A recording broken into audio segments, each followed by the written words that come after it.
Pababa, wag pataas. Yan. Yan.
Palakpakan natin ang Panginoon, mas malakas.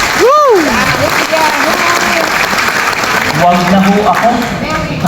Sobrang buti ho ng Diyos. Amen ho ba? Hindi po kayo kilala lahat, pero alam ko, pare-pareho tayo may pinagdadaanan. Amen ho ba? Amen. Pero isipin ninyo, sa dami ng pinagdaanan natin dito buong taon, isipin ninyo, sa dami ng problema natin, buhay pa rin tayo dahil mahal tayo ng Diyos. Amen ho ba? Amen. Yan mo ang tinasabi o tinatawag na God's grace. Sabihin mo sa katabi mo, that's God's grace. Hindi ka karapat-dapat, pero mabuti ang Diyos sa atin. Amen po ba? Marami dyan nagugutom na. Marami dyan walang trabaho, walang Christmas party. Hapit na hapit, gipit na gipit. Pero ikaw at ako, buhay, nandito tayo lahat. Amen po ba? Amen. Ang pinakamagandang tignan natin lahat, na sa dami na ng kaganapan, buhay pa rin tayo. Kaya pwede ba? Sabihin mo sa katabi mo, akalain mo, buhay ka pa. Pare, akalain mo, akalain mo. Tama? That's God's grace. Pwede wala ka na. Di ba? Yung iba nga, madaming pera, pero nakakulong. Di ba? Nakuha natin yun. Tayo sakto lang, pero nakakatawid. Especially sa mga panahon ito, na ang hirap-hirap magbuhay sa mundong ginagawa natin. Kaya, checkpoint ng ano yun, animal industry. Nakakatawid tayo araw-araw. Kaya nga yung prayers, di ba? Alam niyo po yung dalangin na ito. Give us this day our Daily bread. daily bread. Araw-araw, moment by moment, binibiyayaan tayo ng Diyos. Bakit ko nasabi mahirap ang panahon ngayon? Sa traffic pa lang mo, malalaman nyo na. Nakakainis na ho sa kalsada. Kahit hindi ka na maglagay ng Christmas lights. Kasi pag uwi mo, silaw na sa traffic eh. May awit na, diba? Meron ka sasakyan o commuter ka, dyan na nauubos yung oras mo. And speaking of Christmas party, gagaya nito, did you know, kaya sinasabi ko, grasya lang ng Diyos, na-enjoy natin ito. Dahil sa mga kasama natin sa katrabaho, na-enjoy natin katrabaho natin. Sa mga Christmas party nito, tignan mo yung katabi mo, tignan mo yung katabi mo. Tignan mo yan. Alam mo, kung ba yan, mapandil na. Alam mo, anong ibig ko sabihin? Kasi yung karamihan sa atin, pag papunta sa Christmas party, ganito ang itsura. Pero pag uwi niyan, ganyan na. Nakita mo natin, yan ang totoong tao. Di ba, kala mo postura. Mamaya, agawan na sa rapol.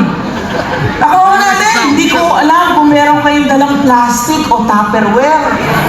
Yung mga saron yan, taas ang kamay. Di ba, pag Christmas party, sa kaganapan ngayon, hindi lang buong mundo, dito na lang sa Pilipinas, makapag-uwi lang kahit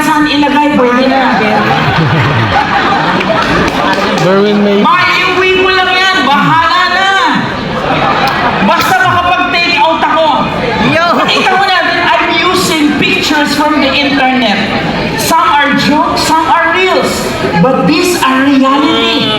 Totoo itong nangyayari. Mga kabataan. Kaya ang sarap tignan na, Lord, thank you. Kahit makasalanan kami, kahit gulong-gulo kami sa mundong Sabi ito, nila Andrew nila. pinapatawid mo kami araw-araw. Tama ba?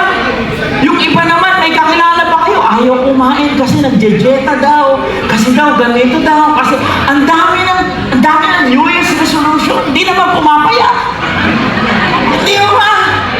Alam nyo, enjoyin nyo ho yung party. Biyaya ho ng Diyos yan, huwag nyo hong pigilan yung kain. Disiplina lang at kontrol. Sabi nga ho, okay lang ang maging mataba para pag dumating ng tagutom, papayat ka pa lang, sila mamamatay na.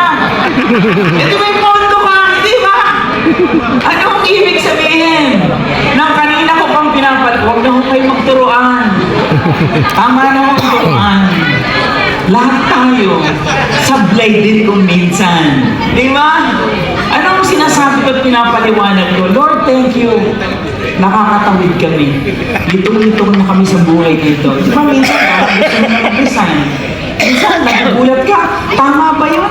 Mali ba ito? Minsan yung tama, nagiging mali. Yung mali, nagiging tama. Nakakalito na yung mga kaganapan. Especially in social media. And speaking of nakakalito, ano yung example ko? Talaga nakakalito. Ano to? Aso o pusa? Sige nga. Pusakan. Hindi mo na alam. Hindi mo na alam. Di ba lalo na sa social media? Sino walang Facebook? Taas ang kamay. Oh, baka kunin ka na ni Lord. Ikaw lang ang walang Facebook. Diba? Ngayon sa social media, dami na maganapan at mag-iingat kayo ngayong Pasko. Ano pa ko? Sa social media, daming mambubudol. Ang daming scammer. So, ganun ako pag... Ayan, may scammer ako dito. Padampot nyo na, may mga guard tayo dyan. Hindi ba? Magugulat kayo at mag-iingat kayo. Meron nung nagbebenta. Ito po, Dalmatian po, for sale. Pero plain lang ho, kaya mura ito mura. Plain. Pag ikaw nabudol niyan, magpa-check up ka na. May diferensya ka, kapatid. Walang plain na Dalmatian. Okay? But we will go dun sa katotohanan kung saan pinulot ng Panginoon Diyos at tinuruan ng isang Berwin Maybe. Saan ako pinulot? Anong dumi ko? Anong kasalanan ko? Bakit mabuti ang Diyos sa akin? Ano ang paalala sa ating lahat? Sabi yun ni Apostol Pablo in the book of Romans 12, sabi niya, do not conform to the pattern of this world. Sa Tagalog ho niya naka-highlight, huwag kang makiayon sa takbo ng mundong ito. Hindi ko sinabi huwag kang magtrabaho, hindi ko sinabi huwag kang mag-party, hindi ko sinabi magsipag tayo, hindi ho. Pero bantayan mo. How? Paano tayo hindi makikiayon? But be transformed by the renewing of your mind. Pagbabago ng iyong isip, you make the wise choice. Iinom ba ako o hindi? Pag uminom ako, baka malasing ako. Magsusugal ba ako o hindi? Paglalakad ba ako o hindi? You make the wise choice. Renewing of your mind. Bakit? Kasi pag ginawa mo yan, you will be able to test and approve what God's will is. Kapag nag-isip ka ng tama, hindi ka nakaayon sa mundo, matutunugan mo kung anong gusto ni Lord sa buhay mo. Ano yun? Good pleasing and perfect will. Yun ang magandang tayo ng Diyos. Kaya araw-araw nagtatrabaho tayo, it is so dangerous. Ang daming mapanlin lang sa mundong ito. Alam mo, ang totoo niyan, may kaaway. Kung may kabutihan, may kaliwanagan, may liwanag, may kadiliman. And that is the enemy, that is Satan.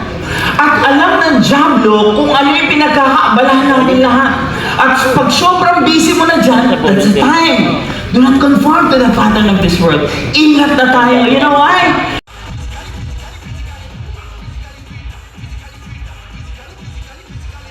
Candidate number 4 from Elser, Alan Chica.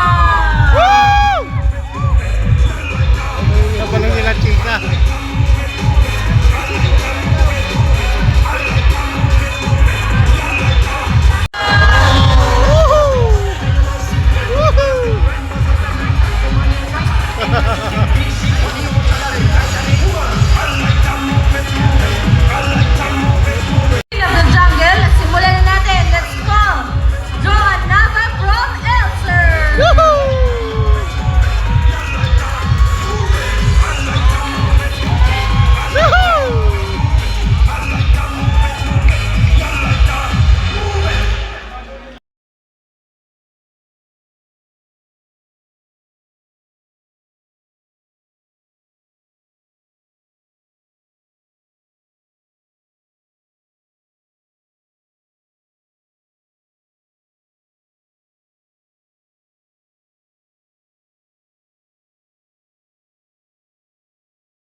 Walang tunog. Wala pa tunog. Tingnan mo na, tingnan mo na. Hindi pa rin. Hindi mo tinawag.